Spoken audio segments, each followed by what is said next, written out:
Monsieur le Premier ministre, chers collègues, permettez-moi tout d'abord de saluer votre discours, saluer l'engagement européen de votre gouvernement et votre contribution au débat européen.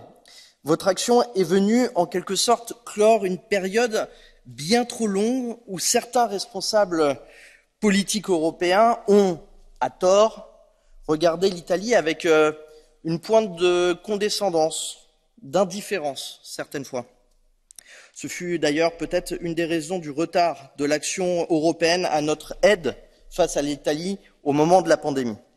Heureusement, cette Assemblée et tant d'autres ont réagi à temps, avec force, pour que l'Europe se montre à la hauteur des attentes du peuple italien. Le vaccin, le plan de relance, dont l'Italie est le premier bénéficiaire, en sont en quelque sorte la concrétisation, Monsieur le Premier ministre.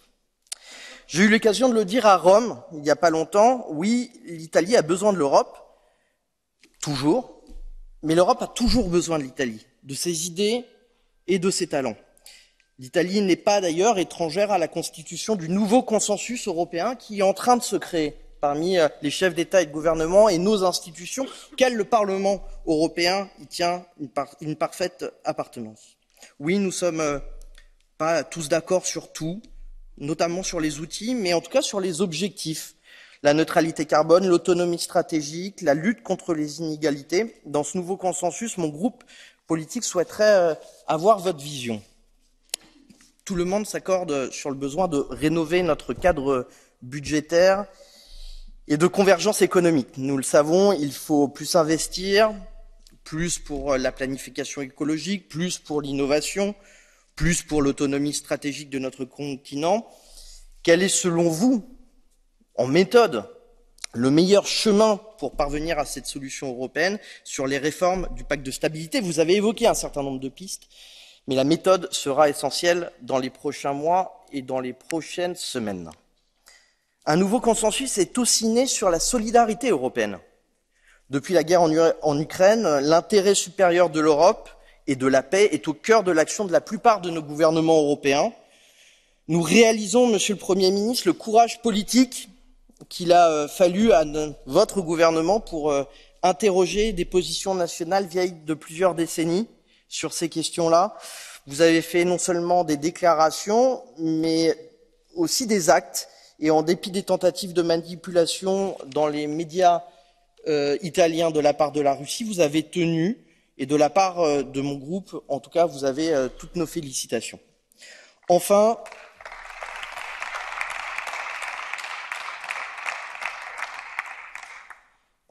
nous aimerions savoir si, dans le cadre du 6e paquet de sanctions, vous soutiendrez l'embargo sur l'ensemble des hydrocarbures russes et si vous pensez qu'un accord est possible dans les prochains jours, dans les prochaines semaines au Conseil.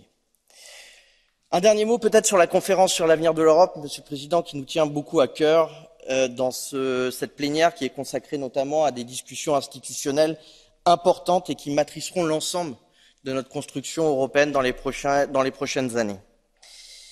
J'ai entendu dans votre discours et j'ai bien compris que nous pouvons compter sur l'Italie pour défendre les réformes institutionnelles attendues par les citoyens. Je pense notamment à la fin de l'unanimité en matière de politique étrangère. Vous avez été très clair sur ce sujet. Il faudrait qu'un certain nombre de vos collègues le soient aussi. Mais aller peut-être plus loin dans un certain nombre de propositions. Je pense notamment sur le droit d'initiative du Parlement, sur les listes transnationales. Ce seront aussi, Monsieur le Premier ministre, des éléments importants pour notre hémicycle et notre institution. Enfin, Monsieur le Président, les élections en France et en Slovénie la semaine dernière ont encore montré que nous sommes dans un moment européen.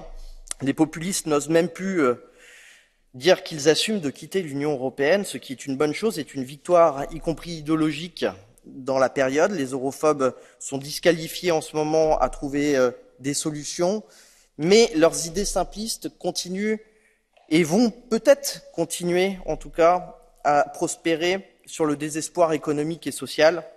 Nous avons donc besoin de réformes, de solutions concrètes et que s'ouvre une nouvelle ère européenne, verte, plus prospère, sociale, démocratique et nous espérons pouvoir compter sur vous et sur l'Italie pour accompagner cet élan. Vous aurez en tout cas le groupe Renew à vos côtés dans ces objectifs. Merci. Merci beaucoup.